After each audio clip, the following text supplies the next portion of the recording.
Jesús, hazme un siervo para tu gloria. Señor, haznos siervos para tu gloria. Haznos esas personas que vivan por ti y para ti. Esas personas transformadas por la luz del Evangelio. Esas personas no egoístas. Esas personas capaces de ir por el otro. Esas personas entrañablemente. Esas personas que te aman entrañablemente. Esos siervos fieles que han renunciado a todo por causa tuya. Esos siervos fieles que se van a mantener firmes independientemente de las circunstancias. Esos siervos que solo ponen tus ojos en ti. Señor, te rogamos que hagas esa preciosa obra en nosotros, y que ahora que estudiemos las Escrituras hables a nuestra mente, a nuestro corazón, y corrijas lo que hayas de corregir.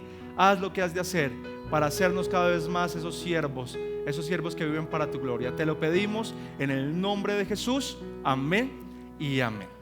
Muy buenos días para todos. Por favor, tome su lugar.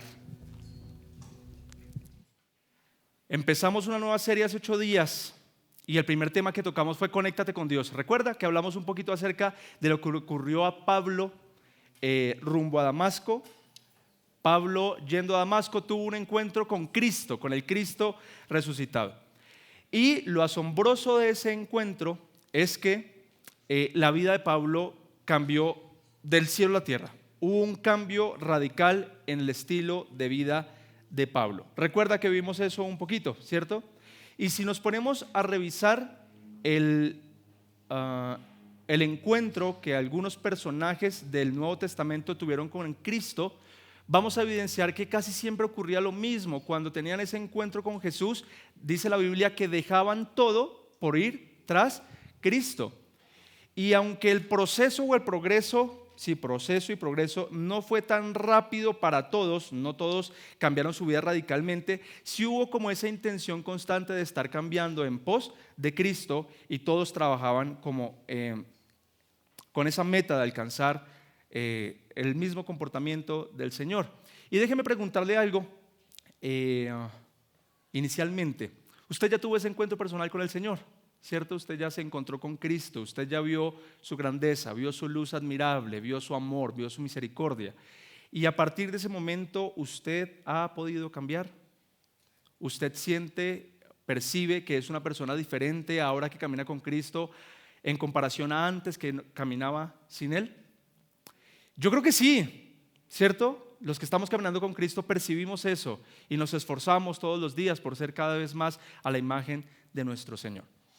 Y hay muchas formas de evidenciarlo, pero y vamos a hablar de eso hoy, una de las tantas evidencias que demuestran que yo estoy conectado con el Señor, que realmente hubo ese encuentro personal con Él, es cómo me relaciono con las personas que están a mi alrededor. En este caso, y para este sermón, vamos a hablar de las personas de la iglesia, las que están alrededor en mi congregación. Pero sí que es notable cuando una persona realmente ama al Señor por cómo se relaciona con las personas de la iglesia. Le pasó a Pablo. Cuando se convirtió al Señor, Pablo fue e hizo parte de la iglesia. Le pasó a todos los discípulos, hicieron parte de la iglesia porque el Señor nos lleva a vivir en comunidad. El Señor es un Dios que se relaciona y quiere que también nosotros nos relacionemos. Por ende, ese asistente a la iglesia, permítame lo pongo entre comillas un poquito, ese creyente que va a la iglesia cada 8 días, pero no le gusta relacionarse con absolutamente nadie, sino que tiene la idea en la cabeza de, no, a mí me gusta ir al servicio, llegar tempranito, recibir el servicio, y cuando dicen acabamos, se va y no quiere relacionarse con nadie más, ni que lo llamen, ni que le pregunten. Ahí hay algo que está mal, hay algo que está fallando, porque Dios pretende que nosotros nos vinculemos y nos relacionemos con las personas de nuestra congregación. Y alguien me podrá decir, pastor, pero es que me tocó hacer eso porque la iglesia me lastimó años atrás y ya no quiero volver a relacionarme con más personas de la iglesia por eso mismo. Amo al Señor y todo el tema. Sí, pero un amor genuino al Señor te lleva a amar a las demás personas, y parte del amar es perdonar, parte del amar es poner las cosas en manos del Señor. ¿Están de acuerdo conmigo? Entonces el Señor quiere que nos vinculemos unos con otros. Pero ¿qué tipo de vínculo, qué tipo de relación pretende el Señor que tengamos? ¿Será que el Señor quiere que nuestra relación con nuestros hermanos se limite únicamente al saludo el domingo cuando llegamos al servicio y a la despedida cuando se termina el servicio? No, esa relación, ese vínculo es meramente superficial. No, el Señor quiere que tengamos unos vínculos profundos con los hermanos de nuestra iglesia, con todos los peligros y riesgos que eso conlleva. Le repito eso, el Señor quiere que tengamos vínculos con los hermanos de nuestra iglesia, con todos los peligros y riesgos que eso conlleva, porque conlleva peligros y riesgos, ¿cierto? Claro que sí, pero esos peligros y riesgos son mínimos en comparación con las bendiciones incalculables que tenemos cuando tenemos comunión con nuestros hermanos, cuando nos vinculamos unos con otros. ¿Están de acuerdo conmigo en esa verdad? Bueno, vamos a ampliarla entonces un poquito en este sermón. El título de mi enseñanza es Conéctate con otros y quiero que me acompañe en su Biblia, por favor, a Hebreos capítulo 10, versículo 24 al 25. Sea esta la ocasión para pedirle el favor que traiga su Biblia a la iglesia. Puede ser la Biblia física, puede ser en su dispositivo, pero traiga la Biblia. Una de las tantas razones por las que hay que traer la Biblia a la iglesia es porque usted tiene que corroborar que lo que ponemos ahí es verdad. O nosotros podríamos manipular versículos y usted comer entero, ¿no? Usted tiene que revisar que lo que está en la Biblia es lo que estamos proyectando allí. Me encantaría, sueño con el domingo con que yo diga acompáñeme a su Biblia y que las páginas empiecen a sonar. Dios permita que eso ocurra. Hebreos 10, 24 al 25, dos versículos preciosos en los que vamos a estar girando en todo el sermón. Dice la Biblia: pensemos en maneras de motivarnos unos a otros a realizar actos de amor y buenas acciones. Y no dejemos de congregarnos como lo hacen algunos, sino animémonos unos a otros, sobre todo ahora que el día de su regreso se acerca. Preciosa porción de este texto. Mire, en ese texto encontramos tres ideas. La primera idea es que debemos motivarnos unos a otros al amor y a las buenas obras. La segunda idea es que no debemos dejar de congregarnos. Y la tercera idea es que el Señor regresa. Y aunque parecen tres ideas aparentemente diferentes una de la otra, en el fondo lo que el texto quiere transmitirnos, o a donde apunta el texto, a lo que apunta el texto es a ese vínculo que debemos tener unos con otros. Debemos relacionarnos unos con otros. Y quiero hablarle por unos instantes de una planta, una plantica. ¿Le gustan las plantas? Señoras, ¿tienen plantas en la casa? Le voy a hablar de la planta más grande que existe. ¿Cuál es el árbol más grande que existe? ¿Alguno lo sabe? Se llama secoya. Árbol precioso, un árbol maravilloso que usted no podría sembrar en su casa ni tenerlo, porque cuando el árbol madura puede llegar a medir hasta 80 metros de alto. En pantalla van a aparecer algunas imágenes de ese árbol. 80 metros, ¿cuántos pisos de un edificio son? Más o menos como unos 25 pisos, un edificio de 25 pisos, así de grande llega a ser ese árbol. Creo que usted ha visto algunas imágenes de esas tal vez en redes sociales, cuando el árbol ya está muerto, le hacen unos túneles y las personas se entran allí. Hay algún otro árbol donde alcanza a pasar un carro. O sea, es un árbol gigantesco, es enorme y es muy, muy bonito. Principalmente pertenece a Estados Unidos, como en el sector de California, si no estoy mal, es oriundo de allá. Se encontró uno de ellos que su edad data de 3.200 años. Tiene 3.200 años de viejito uno de esos árboles. Es decir, que cuando el rey David estaba por allá peleando contra los filisteos, ese árbol ya tenía más o menos unos 20 años de edad. Y está todavía entre nosotros. Un árbol precioso, hermoso. Soportan, y cuando le hablo en plural es porque es en plural, porque son hectáreas y hectáreas del mismo tipo de árbol, y entre ellos mismos soportan huracanes, terremotos, tempestades, y rara vez se encuentra uno de estos árboles caídos. Y la pregunta es ¿por qué? ¿Cómo hacen para ser tan sólidos, tan firmes, para no caerse? Bueno, tiene que ver con sus raíces. Y cualquiera dirá, bueno, entonces si mide 80 metros de alto, debe ser que tiene el doble de profundidad en sus raíces para que no se caiga, porque hay algunos árboles que funcionan así. Pero este árbol tiene una particularidad bastante linda que nos sirve como ilustración para esta enseñanza, y es que sus raíces no son profundas. Alcanzan a medir en el mayor de los casos hasta 2 metros de profundidad, no más. Pero el secreto para que estos árboles se mantengan está en que sus raíces tienden es hacia lo horizontal, se abren hacia los lados. Y con el árbol vecino, con el de adelante, con el del otro lado, con el de atrás, con el del otro lado, con el del otro, el del frente, con todos los árboles que hay a su alrededor, con las raíces forman unos nudos, se entrelazan entre ellos mismos y empiezan a compartir nutrientes y todo tipo de ayudas que se necesiten para que ningún árbol de estos caiga. Le voy a contar un experimento que hicieron con estas secoyas. Investigándolas, unos biólogos cogieron un líquido especial que no va a lastimar la planta con una jeringa y se lo inyectaron a las raíces de un árbol. Le pusieron ese líquido allí. A los 6 meses fueron a indagar cómo estaba el estado de ese árbol con sus raíces y, oh sorpresa, lo que encontraron. Claro, el árbol tenía ese líquido dentro, pero todos los demás árboles a su alrededor también tenían ese mismo líquido. ¿Cómo se lo pasan el uno al otro? ¿Cómo hacen para transmitir ese líquido del uno al otro? A través del vínculo que hacen en sus raíces. Cuando uno de esos árboles está fallando, los otros le transmiten nutrientes. Cuando hay algún árbol que está lejano de las fuentes de agua, entre ellos mismos se llevan agua en las raíces para darle al árbol que está falto de agua. ¡Qué bonito! Y ese es el éxito para que esos árboles se mantengan en pie y sean tan grandes, el vínculo tan fuerte que hay entre ellos. Pues bien, esa es una pequeña ilustración de lo que en teoría debe ser el vínculo que tenemos con los hermanos en nuestra congregación. Debemos ayudarnos mutuamente, debemos estar entrelazados mutuamente y eso va a ser el éxito que nos mantenga en pie como iglesia. Esa ha sido la estrategia de Dios durante la historia de toda la iglesia. ¿Cómo cree que se mantuvo en pie esa iglesia naciente? Y la iglesia naciente me refiero al primer siglo, cuando Jesús se fue y quedaron los discípulos y esa iglesia empezó a crecer.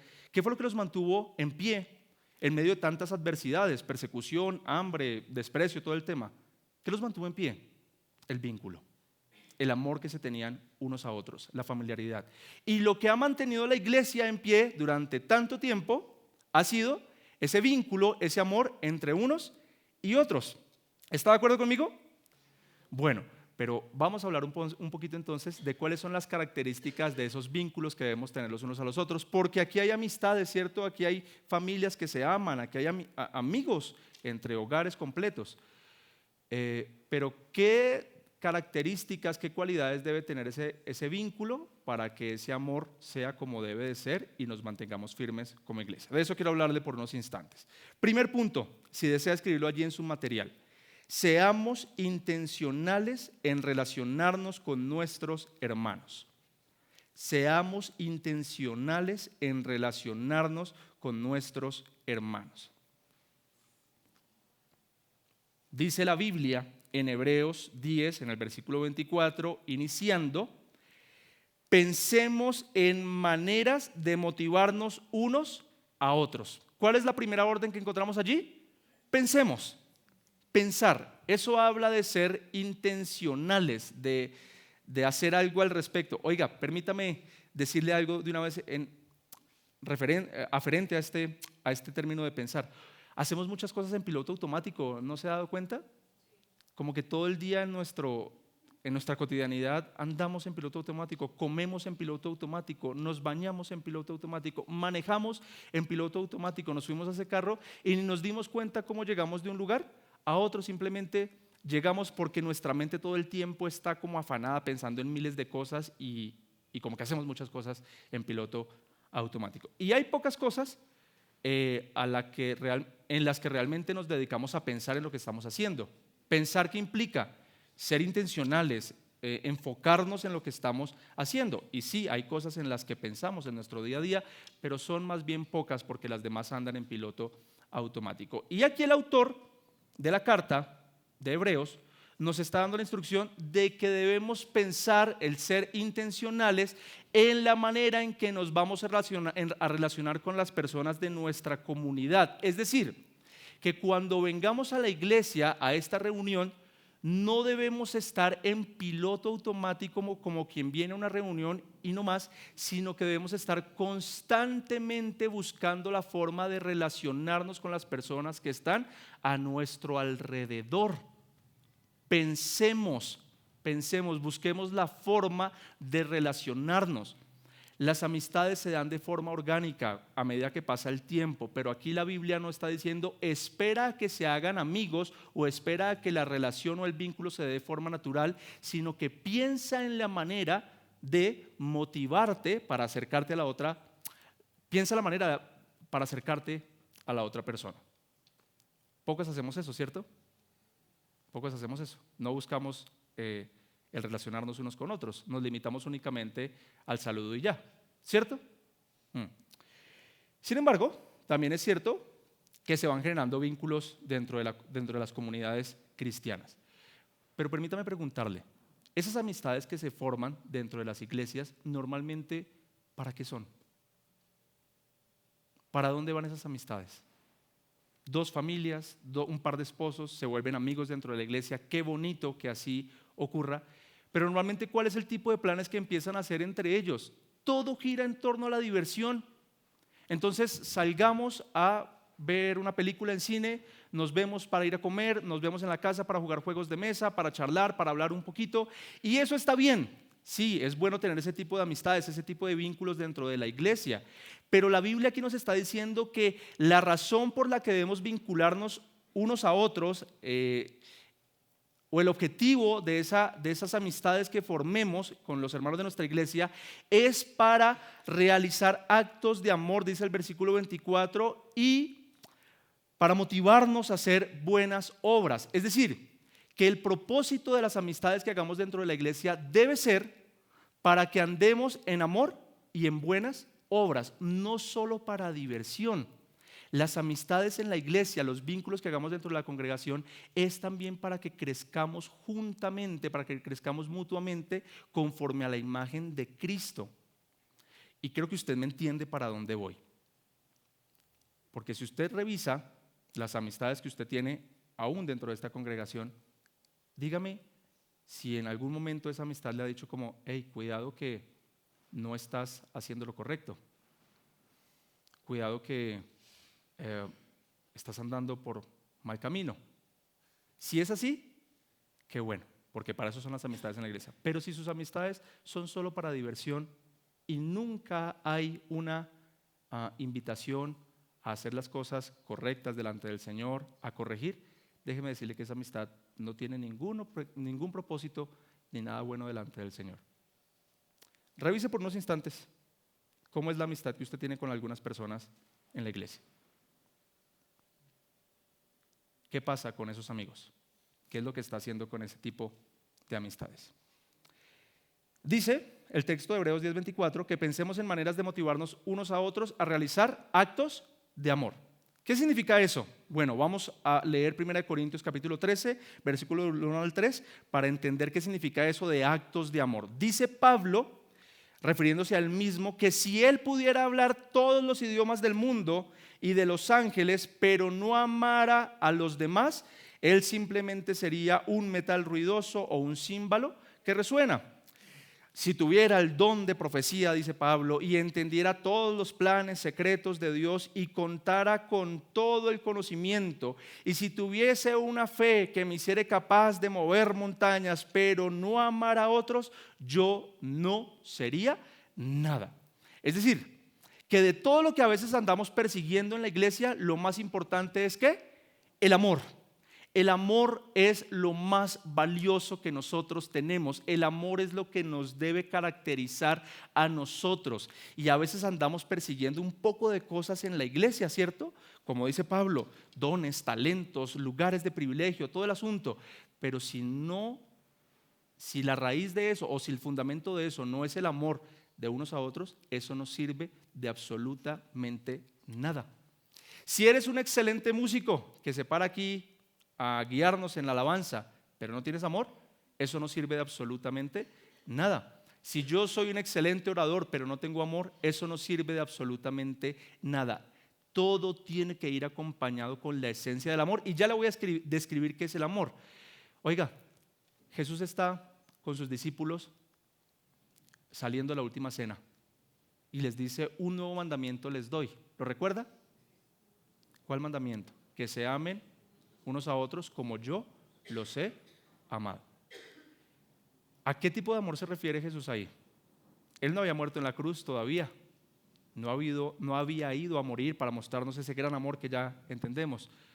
Cuando Jesús le está diciendo a sus discípulos que se amen como yo los he amado, tiene que ver con la inmediata escena que está detrás de estas palabritas, y es Jesús lavándole los pies a sus discípulos, a sus amigos, sirviéndoles. Entonces Jesús le está diciendo: así como ven que yo los amo a ustedes, sirviéndoles, entregándome por ustedes, guiándolos por el buen camino, enseñándoles las verdades del Evangelio, que ustedes también se amen unos a otros de la misma manera, sirviéndose unos a otros, amonestándose unos a otros, enseñándose unos a otros. Y Jesús termina diciendo esas palabras: y así sabrán que ustedes son mis discípulos, si se aman unos a otros. Es decir, que las personas que están por fuera nos van a reconocer que somos seguidores de Jesús por el amor entrañable que nos tenemos entre nosotros. Es decir, en otras palabras, que las personas de afuera deben decir: oigan, ¿cómo se aman esas personas de esa comunidad? Pregunta: ¿cree que las personas de afuera dicen eso de nosotros? ¿Cómo se aman en esa comunidad? ¿Cuáles son las características del amor? ¿Qué es el amor? Primera de Corintios, capítulo 13, versículo del 4 al 7, léalo conmigo por favor. Dice que el amor, ¿cómo es? Es paciente, el amor es bondadoso, el amor no es celoso, ni fanfarrón, ni orgulloso. El amor tampoco es ofensivo, el amor no exige que las cosas se hagan a su manera. Tremenda frase, ¿cierto? Repito esa frase: el amor no exige que las cosas se hagan a su manera, no se irrita ni lleva un registro de las ofensas recibidas. El amor tampoco se alegra de la injusticia, sino que se alegra cuando la verdad triunfa. El amor nunca se da por vencido, jamás pierde la fe, siempre tiene esperanzas y se mantiene firme en toda circunstancia. Es decir, que el amor que el Señor espera que tengamos entre nosotros, las características de ese amor son las que acabamos de leer aquí. Revisémonos, evaluémonos. Yo no tengo que explicar cada una de esas palabras que están allí, usted las entiende perfectamente, pero lo que usted sí tiene que hacer y lo que yo tengo que hacer es ver si el amor que yo estoy dando es ese amor que está allí.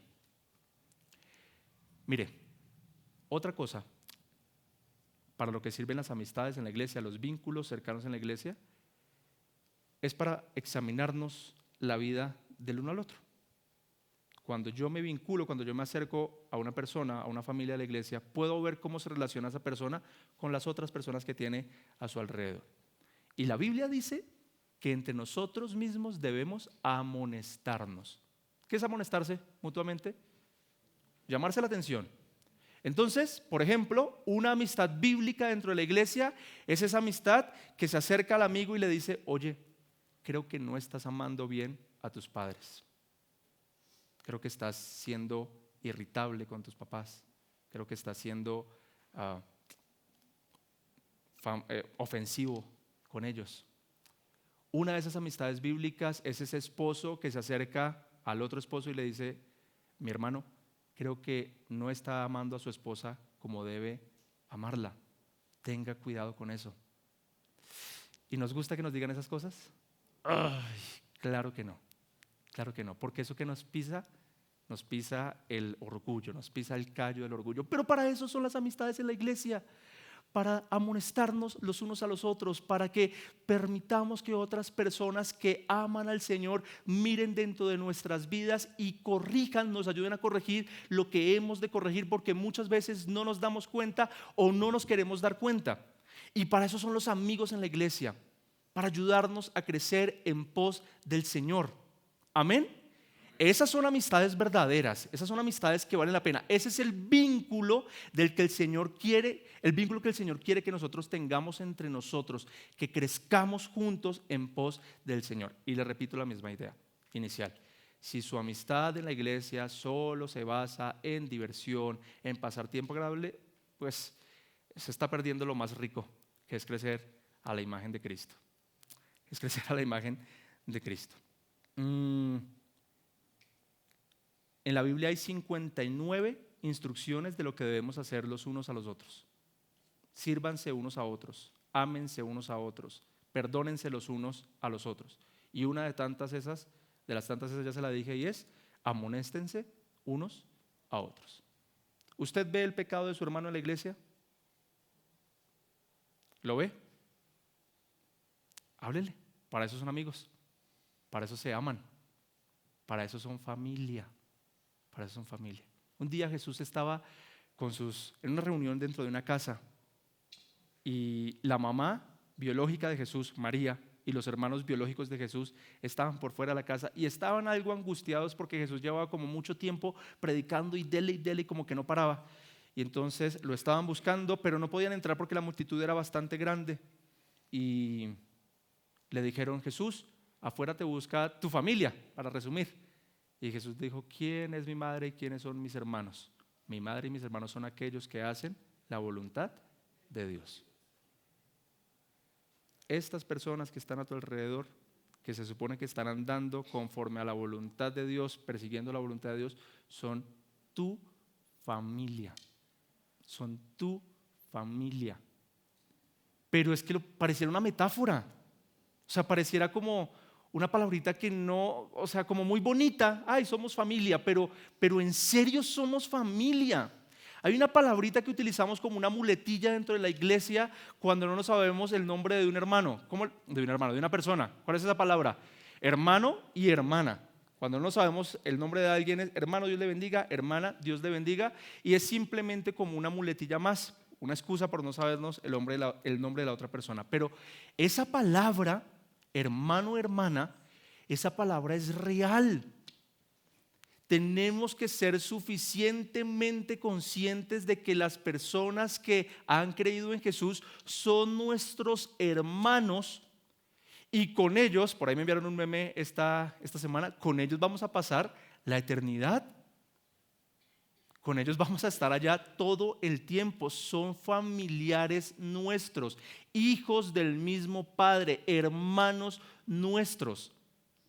No lo usemos como una muletilla. Cuando le diga a alguien hermano o hermana, dígaselo en serio, si es que así lo quiere hacer. Pero si es que así, entendiendo lo que está diciendo, entienda el valor de esa palabra. Mi hermano, mi hermana, somos familia.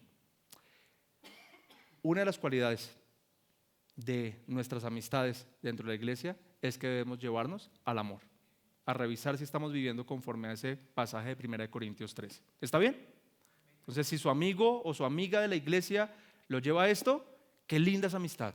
Lo está llevando a algo bueno. Y no se enoje tanto cuando le digan esas cosas, lo hacen para su crecimiento. Y lo otro, o la otra instrucción que encontramos allí en Hebreos 10:24, dice que pensemos en maneras de motivarnos unos a otros a realizar actos de amor, y también ¿a qué? A buenas acciones, a hacer las cosas bien. Hay muchas cosas que decir de estas palabritas de buenas acciones, pero me voy a centrar únicamente en una. Mire, ¿no se ha preguntado usted a veces cuál es la voluntad de Dios para mí? ¿Qué es lo que Dios quiere que yo haga? ¿Para qué Dios me tiene aquí en la iglesia? ¿O para qué puedo llegar a ser bueno en las manos de Dios? Esas preguntas son recurrentes en las personas. ¿Cómo le sirvo a Dios? Pues bueno, nunca le va a llegar una carta celestial escrita a mano por Dios diciéndole como: yo te creé para esto, o debes hacer esto. Eso nunca va a pasar. La forma de descubrir cuál es el objetivo de Dios conmigo, o una de las tantas formas de descubrir eso, es relacionándome con los hermanos de la iglesia. ¿Por qué? Porque esas amistades poco a poco le van a ir diciendo: oye, pero tú eres como muy bueno para hablar en público. O sea que creo que puedes llegar a tener un muy buen talento, muy buen don para enseñar. Oye, tú tienes un corazón tan servicial, un corazón tan dado a los demás. Creo que serías muy bueno para unirte, por ejemplo, a Alcance a la Comunidad. Oye, cantas muy bonito. Nunca te había escuchado cantar. ¿Por qué no te unes al ministerio de alabanza? Y a medida que nos vinculamos con los hermanos de la iglesia, poco a poco vamos descubriendo cuál es la voluntad de Dios con nosotros, porque esos hermanos nos van a ir diciendo para qué creen que somos buenos. ¿Le pasó cuando llegó a la iglesia? Claro, a mí me pasó exactamente eso. Esa es una de las buenas acciones, revisar los dones y talentos que Dios le dio a la persona, a ese amigo que nosotros tenemos cercano, y decirle como, creo que tú eres muy bueno para esto, creo que deberías dedicarte a eso, el Señor creo que te está llamando a eso. Identifique cuáles de sus amigos de la iglesia no están sirviendo en absolutamente nada, solo asisten a la iglesia, y piense por un instante qué dones puede tener esa persona y motive lo que sirva. Motive lo que sirva. Esa es una amistad sana, es una amistad bíblica, es una amistad con propósito, va para algún lugar. ¿Está bien claro hasta allí? Ahora, déjeme aclarar una cosa más antes de ir al segundo punto. Yo no pretendo, o es apenas imposible, que tengamos un vínculo cercano con todos los hermanos de nuestra iglesia. No más aquí somos unos 60, 65 adultos. ¿Cómo llegar a tener ese vínculo cercano con todos? No se puede. Además uno como que no encaja con todo el mundo, ¿cierto? Como que hay personas con las que uno no tiene tanta química. Pero hay personas con las que sí. Y con esas personas que sí, viva esto. Y con las personas que como que no tenga tanta química, como que no sea tan afín, pues tenga una relación cordial con ellos. Y claro, póngase al servicio de ellos, en qué te puedo ayudar, en qué te puedo servir, pero no le estoy hablando de que tengamos que ser los mejores amigos de todas las personas que están aquí, porque eso es imposible. Usted se imagina a Pedro y a Juan en esa iglesia naciente cuando eran 5,000 personas, Pedro y Juan haciendo vínculos cercanos con todos. No, seguramente tenían sus amigos cercanos. ¿Se compromete a revisar el tipo de amistad que está teniendo con las personas de la iglesia? Y revisar si lo que están haciendo realmente tiene algún propósito santo o simplemente están divirtiéndose ya. Revise eso, porque Dios quiere que tengamos un vínculo adecuado. Esta parte del sermón era la parte suave. Vamos con la parte difícil.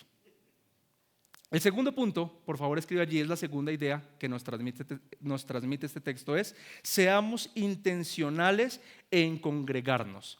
Seamos intencionales en congregarnos. Dice Hebreos 10:25, la primera instrucción que está allí: y no dejemos de congregarnos como algunos lo hacen, como lo hacen algunos, sino que animémonos unos a otros. Es decir, que en esa iglesia o a esa comunidad a la que Pablo le estaba, no es Pablo, el autor de Hebreos le estaba escribiendo, ya habían cogido el hábito de dejar de congregarse. ¿A qué nos referimos con congregarnos? Venir a la iglesia y estar todos juntos, ¿cierto?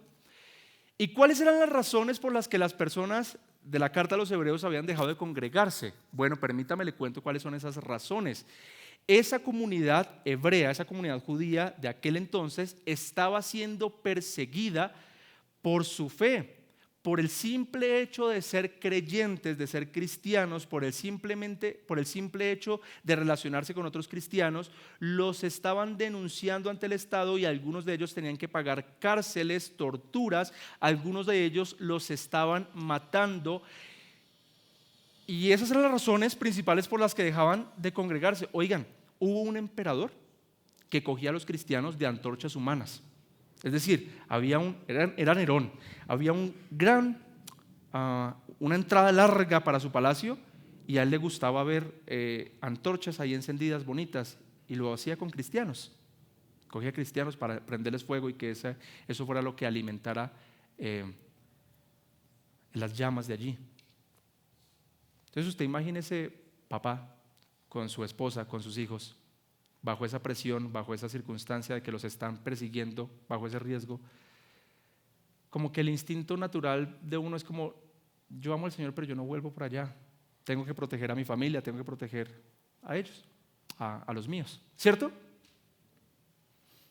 Y aún así el escritor de Hebreos les está diciendo: no dejen de congregarse, no dejen de congregarse. Antecitos de estos textos, el autor les está diciendo: manténganse firmes en la profesión de su fe, no titubeen, no duden de la fe que tienen en Cristo, ámenlo, acérquense a Él, porque ya tenemos todo en Cristo. Por lo tanto, si ya estamos completos en Él, no importa lo que pase, no dejen de congregarse, vayan y estén juntos en comunidad. Y ya voy a hablar de lo que se supone que debemos hacer en comunidad, pero no dejen de congregarse. Esa fue la orden. Y otra vez, la lógica nuestra apunta a que sí son razones justificables para que esas personas dejaran de congregarse. Eran unos riesgos bastante altos y cualquiera diría, sí, está bien, no vengas a la iglesia. Pero aún así, el autor les estaba diciendo, no importa lo que esté pasando, sigan congregándose, vayan a la congregación, estén juntos. Y si nos ponemos a revisar hoy, 2025 ya, ¿cuáles son las razones por las que las personas dejan de congregarse? ¿Cree que son comparables con las que esas personas vivían en aquel entonces? No. ¿Cuáles son las razones por las que hoy en día las personas dejan de congregarse? Usted se reiría de las historias que he escuchado, las razones que yo he escuchado por lo que las personas dejan de congregarse. Una de las más habituales, aunque usted no lo crea, es me dio pereza ir al servicio.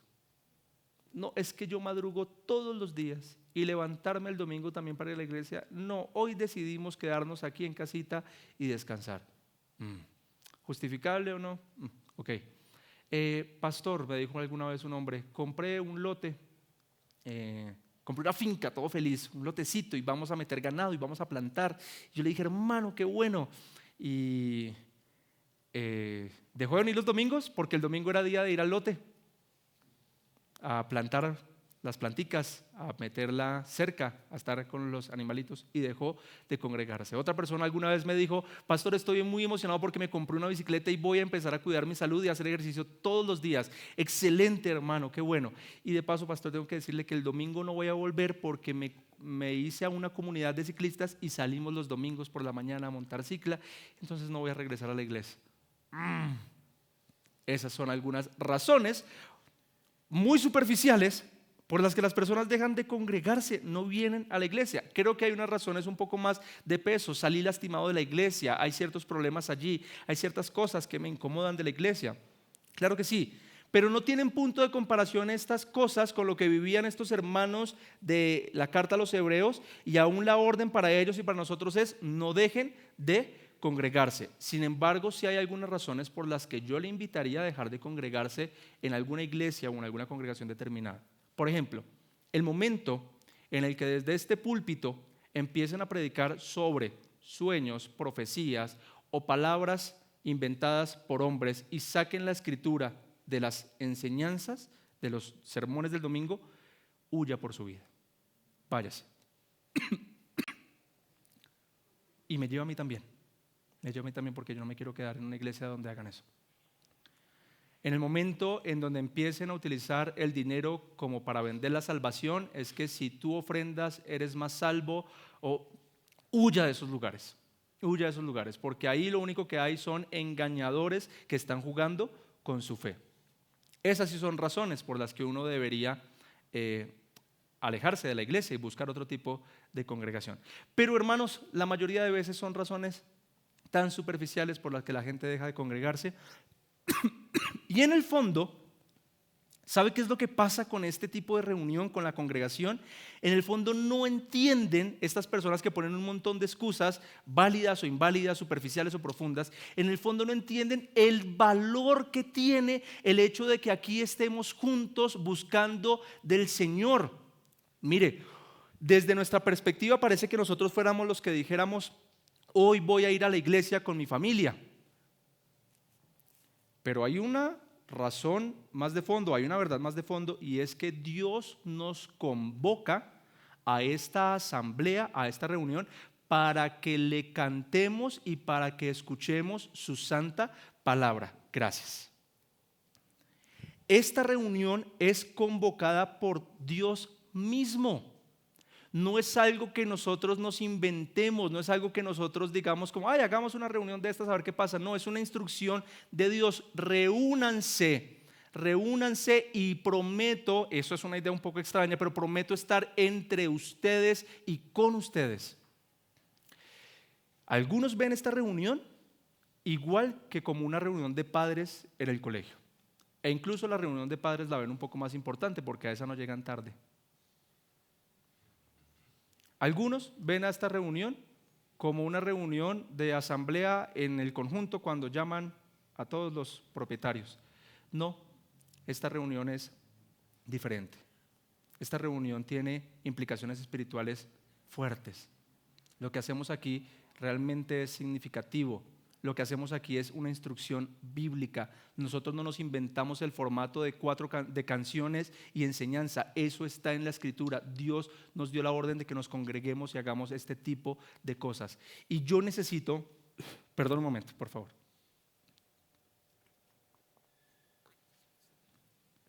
Despertarle la conciencia del valor que tiene esta reunión, del valor que tiene el congregarnos con nuestros hermanos.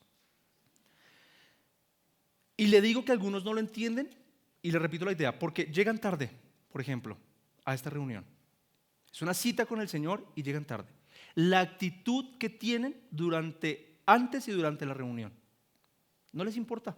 Vienen con cualquier actitud a este tipo de reunión y eso denota que no lo ven como algo significativo, como algo importante. Y sí lo es, sí lo es. Permítame leerle un texto, Colosenses capítulo 3, versículo 16. Dice la Biblia que el mensaje ¿de quién? El mensaje de Cristo con toda su riqueza llene sus vidas. Y es lo que hacemos aquí, predicar el mensaje de Cristo. Enséñense y aconséjense unos a otros con toda sabiduría que Él da. Y siguiente instrucción: canten salmos e himnos y canciones espirituales a Dios con un corazón agradecido. Ahí está la instrucción de lo que debemos hacer cuando nos congreguemos. Prediquen el mensaje de Cristo, que es lo que estamos haciendo en este momento, y canten himnos y canciones espirituales al Señor.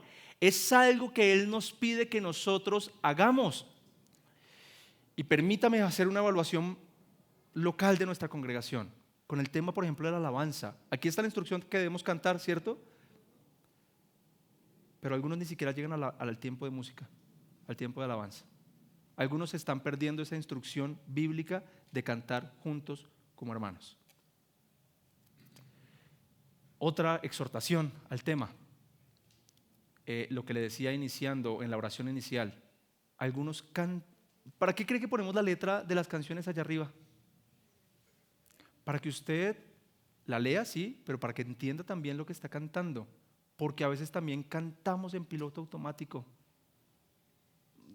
No entendemos lo que estamos diciendo. Simplemente me parece bonita esa canción y ya, y como me la sé la canto sin saber lo que estoy diciendo. No, la Biblia dice que cuando canten, canten entendiendo lo que están diciendo. Necesitamos cantar con entendimiento. Cada palabra, cada frase que nosotros decimos al Señor tiene que ser con entendimiento. Y eso va a hacer que algunas canciones nos abstengamos de cantarlas por el calibre de letras que tienen. Cuando entendemos lo que está allí escrito, cantemos con entendimiento. Es una instrucción bíblica que debemos cantar juntos en comunidad. Entonces, el Señor nos está llamando a que nos congreguemos a cantar juntos. Y nuestros cánticos al Señor empiezan a las 10 de la mañana. ¿Está bien?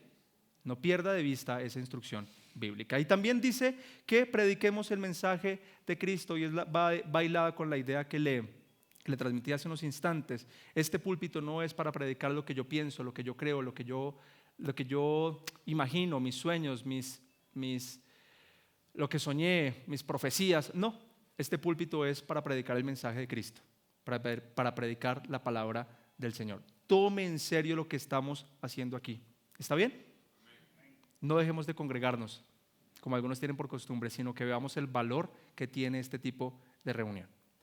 ¿Hay razones por las que podemos faltar un domingo? Claro que sí. Si usted se va a ir de viaje con su familia, está bien, no hay ningún problema. Si usted está enfermo, está bien, no hay ningún problema. Pero revise cuáles son las cosas por las que usted a veces deja de venir a la iglesia.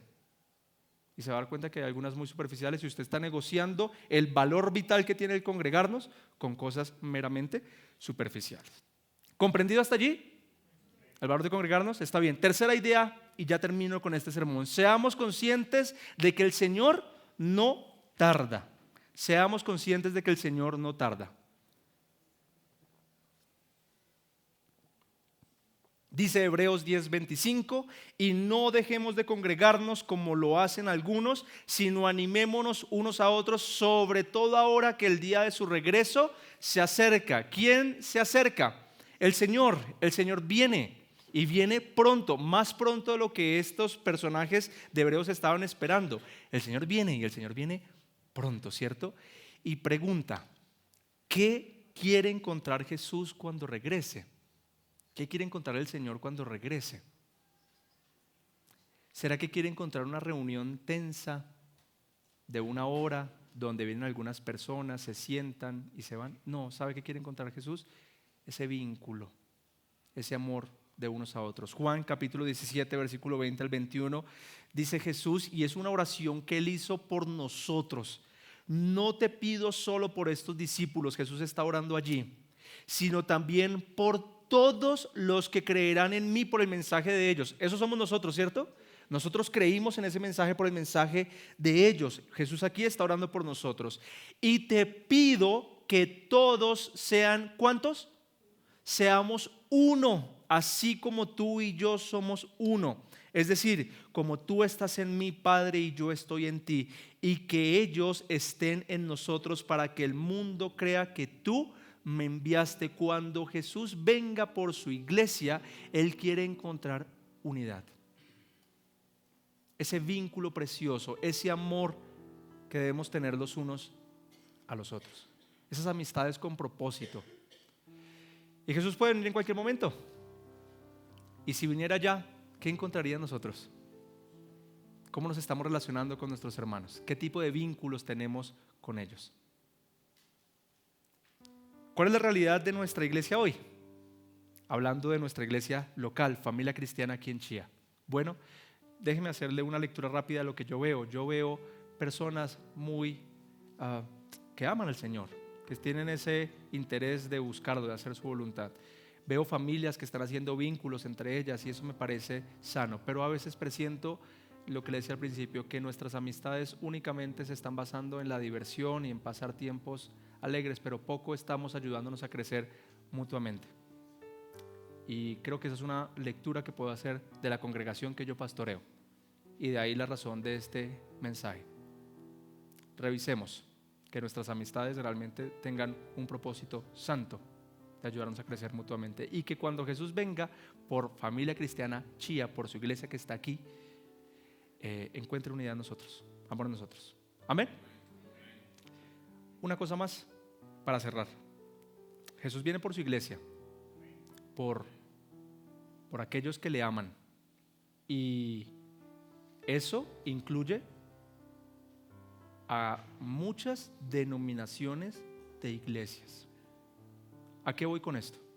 A veces presentimos que como que los de las otras iglesias son nuestros enemigos, o a veces percibo a algunas personas viendo a los de otras congregaciones como enemigos, y así no debe ser. Ellos también aman al Señor.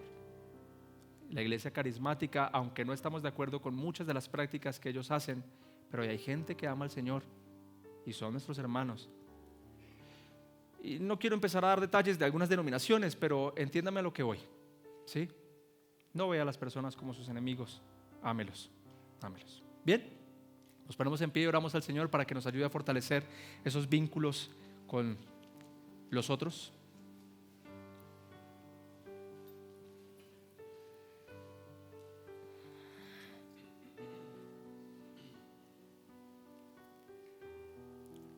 Señor, te rogamos que nos ayudes a ser intencionales en el tipo de amistades que vamos a tener aquí con las personas de nuestra iglesia, porque esas amistades también pueden honrarte o deshonrarte, y nosotros queremos honrarte. Queremos que nuestras conversaciones con nuestros amigos sean las correctas. Queremos que lo que hacemos con las personas que nos vinculamos aquí en la iglesia sea lo correcto, lo justo, lo que te agrada. Y si en algo estamos fallando, si nuestras amistades están siendo superficiales o incluso estamos permitiendo que hayan pecados entre nosotros, te rogamos que nos des las fuerzas y la valentía para tomar las decisiones que tengamos que tomar, porque queremos honrarte con todas las áreas de nuestra vida, mi Dios. Gracias por esta linda comunidad que nos has dado, donde nos has puesto, porque sabemos que tú eres quien nos ha llamado a esta comunidad, y te rogamos que nos ayudes también a ser parte de ella, pero de forma adecuada, que podamos servir a nuestros hermanos, que podamos amarlos, que podamos ser de utilidad para ellos en su proceso de caminar contigo, Señor. Y que si en algo estamos siendo incorrectos, si en algo estamos siendo tropiezo para algún hermano, ayúdanos a corregirlo, por favor. Queremos, Señor, ser una iglesia bíblica, una iglesia que te ame, un grupo de personas que vivan conforme a tu voluntad, mi Dios. Y eso va a ser lo que nos va a mantener firmes. Te lo rogamos, mi Señor. En el nombre de Jesús, amén y amén.